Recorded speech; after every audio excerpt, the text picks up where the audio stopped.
बहराइच दंगा मामले से जुड़ी इस वक्त की बड़ी खबर सामने आ रही है और बहराइच दंगा मामले में नया मोड़ सामने आ गया है। देखिए, बीजेपी विधायक ने पार्टी के नेताओं पर दंगा कराने की एफआईआर दर्ज कराई है और साथ ही ये भी कहा गया, डीएम की मौजूदगी में मेरे बेटे की हत्या की कोशिश हुई है। विधायक सुरेश्वर सिंह की तरफ से कहा गया। बहराइच दंगा मामले पर यह बड़ी अपडेट इस वक्त सामने आ रही है। पूरे मामले पर नया मोड़ सामने आया है। बाजीमोड़ नगर अध्यक्ष अर्पित श्रीवास्तव समेत 8 पर एफआईआर दर्ज कराई गई है। दंगा, पथराव एवं जान से मारने जैसी गंभीर धाराओं में मुकदमा दर्ज किया गया। देखिए, मामले की जांच पड़ताल शुरू हुई है। नगर कोतवाली में मुकदमा दर्ज किया गया है। रामगोपाल की हत्या के बाद मौके पर गए हुए थे विधायक सुरेश्वर सिंह और सुरेश्वर सिंह का आरोप है कि उन पर पथराव हुआ, फायरिंग हुई थी। तो बहराइच दंगा मामले में नया मोड़ इस वक्त सामने आ रहा है इस पूरी घटना में, क्योंकि बीजेपी विधायक ने पार्टी के नेताओं पर ही दंगा कराने की एफआईआर दर्ज कराई है। और देखिए, अनूप हमारे सहयोगी जुड़ गए इस पूरे मामले पर। अनूप, बताइए, क्या कुछ जानकारी सामने आ रही है? एक नया मोड़ बहराइच दंगा मामले पर। देखिए, बिल्कुल बहराइच के महसी महाराजगंज में जिस तरह से मूर्ति विसर्जन के दौरान बवाल किया गया, उसके बाद रामगोपाल मिश्रा की गोली मार के हत्या कर दी गई थी। उसके बाद शव को रख करके वहां पे जब प्रदर्शन हो रहा था, विधायक महसी जो है सुरेश्वर सिंह, इनका ये कहना है कि वो जब मौके पे पहुंचे थे, उसके बाद शव को जो है पोस्टमार्टम हाउस पहुंचाने की कोशिश की गई। खुद वहां पे टीएम सहित जो तमाम अधिकारी हैं वो भी मौके पे मौजूद थे, लेकिन इस दौरान जो है जो अर्पित श्रीवास्तव है, अनुज सिंह गायकवाड़ है, शुभम मिश्रा है, कुशमेश चौधरी, मनीष चंद्र शुक्ला, इसके अलावा पुंडरीक पांडे जो कि अध्यापक भी है सराबस में, और सुदासन सिंह राणा सहित कई जो है ज्ञात लोग हैं, ये लोग जो है मौके पे पहुंचे। इनके साथ बाकायदा जो है मारपीट शुरू कर दी गई। उस वक्त मौके पे खुद डीएम भी मौजूद थी।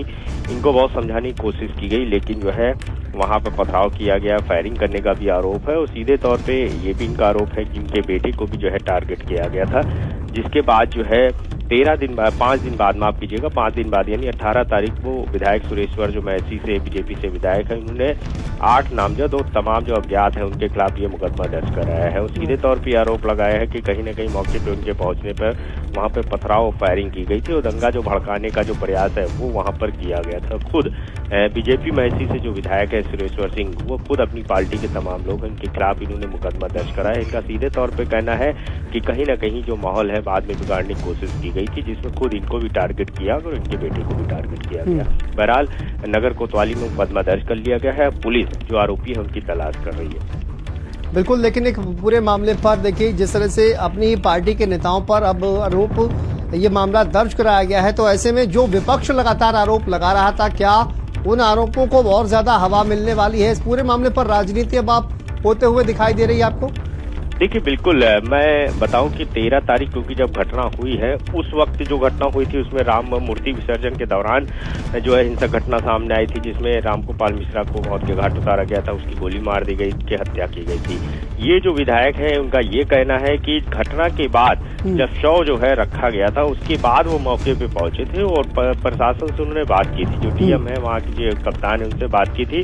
उसके शव को जो है मर्सिरी जब ले जाया जा रहा था, तो उसके बाद जो है बाकायदा अधिकारियों की मौजूदगी में जो इनमें नामजद जो आरोपी जिनको किया गया है, उनके द्वारा, उनके तमाम जो समर्थक हैं अज्ञात, उनके द्वारा जो है वहां पे बवाल किया गया, पथराव किया गया, फायरिंग की गई। तो इनका साफ कहना है कि हिंसा होने के बाद जो है दोबारा जो माहौल खराब करने की कोशिश है, वो खुद भारतीय जनता पार्टी के कुछ कार्यकर्ता थे, जिनका इन्होंने जिक्र किया है। और यही वजह है कि 8 जो नामजद जो कराए गए हैं आरोपी इस एफआईआर में, जिनका जिक्र किया गया, उसमें अर्पित श्रीवास्तव वो भी भारतीय जनता पार्टी से जुड़ा हुआ है। इसके अलावा जो तमाम लोग हैं वो भी भारतीय जनता पार्टी से जुड़े हुए हैं। तो खुद जब बीजेपी के विधायक सुरेश्वर सिंह जो है अपनी ही पार्टी के लोगों के खिलाफ जो है ये आरोप लगा के मुकदमा दर्ज कराते हैं, तो जाहिर सी बात है कि ये प्रकरण जो है अपने आप में काफी गंभीर हो जाता है। बहरहाल अब देखना होगा कि पार्टी लेवल पे भी जो बाकी लोग हैं, क्या इनके खिलाफ जो है कोई एक्शन होता है। इसके अलावा पुलिस लगातार इनकी तलाश कर रही है। चलिए, वापस आएंगे आपके पास। अनुराग भदौरिया जी हमारे साथ जुड़ गए हैं, समाजवादी पार्टी के राष्ट्रीय प्रवक्ता हैं। अनुराग जी, बहुत स्वागत है। सर, जिस तरह से अब पार्टी के नेताओं पर ही एफआईआर कराई गई है, आप क्या कहेंगे? आप अभी तो सरकार को समझना चाहिए। मैं तो पहले से ही इस बात को कह रहा था कि पुलिस प्रशासन वहाँ पे नाकाम रहा है और उनकी नाकामी की वजह से उनकी जो मुस्तैदी नहीं, चौकन्ने नहीं थे और उनकी कमजोरी की वजह से इतना बड़ा हादसा हो गया। तो ये जो हादसा हुआ, अब देखिए, वो विधायक जी जैसा आप बता रहे हो कि विधायक जी ने एफआईआर करवाई है, तो आप समझ सकते हैं जब वहाँ पे पत्थर और ये सब कौन बरसा रहा था जब विधायक और मुकदमा हुआ है, तो इसके मतलब कहीं ना कहीं कुछ बात तो है, तभी मुकदमा किया होगा।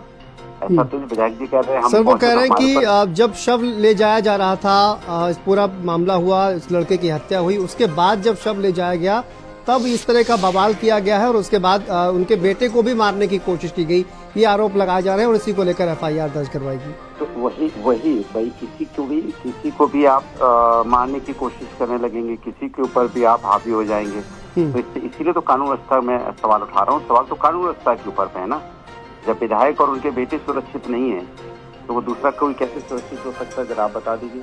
और उनकी पार्टी के विधायक हैं, वो ये बात कह रहे हैं। तो इसके मतलब कहीं ना कहीं उत्तर प्रदेश में कानून व्यवस्था पूरी तरह से ध्वस्त हुई है। इसको तो आपको मानना ही पड़ेगा। जी बहुत शुक्रिया अनुराग जी बातचीत करने के लिए। तो देखिए कानून व्यवस्था को लेकर सवाल उठाते हुए समाजवादी पार्टी के प्रवक्ता अनुराग भदौरिया और अनूप हमारे सहयोगी हमारे साथ जुड़े हुए हैं। अनूप देखिए जिस तरह से जाहिर है पहले से भी कानून व्यवस्था को लेकर ही और उन तमाम अधिकारियों को जिम्मेदार ठहराया जा रहा था और अब अभी भी कहा जाए कि कानून व्यवस्था पर ही सवाल खड़े हो रहे हैं। वो इस वजह से कि इतना बवाल हुआ, इतना आगजनी हुई और पुलिस जो है वहां पर थी, उसके बावजूद विधायक ये कह रहे हैं कि उनके बेटे को मारने की कोशिश हुई, तो कहीं ना कहीं कानून व्यवस्था पर सवाल उठना लाजिमी है।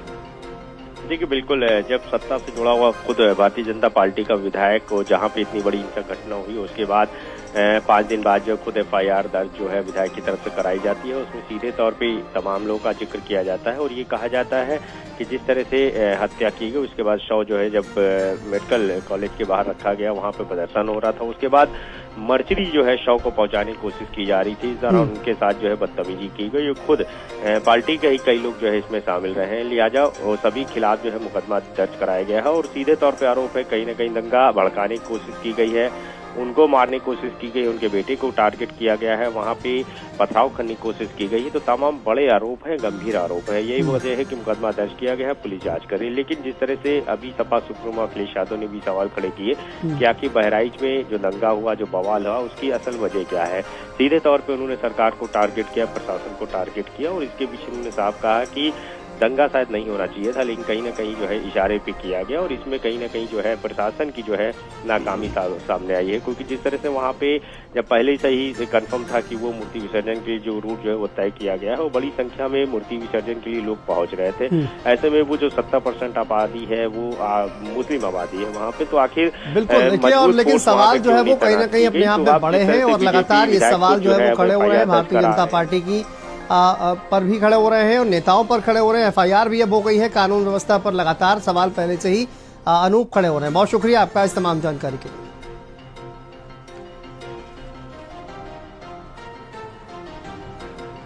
चलिए आगे बढ़ते हैं। बहराइच हिंसा से